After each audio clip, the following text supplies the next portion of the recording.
Hmm?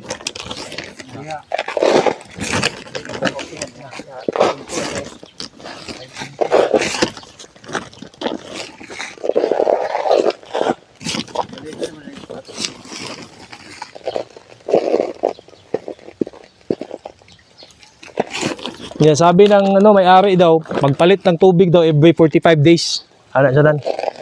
Every 45 days mag-change daw ng water. Pero depende daw kung baho na ang tubig, pulihan na. Pero kung hindi pa maamoy, pwede pa gamitin daw.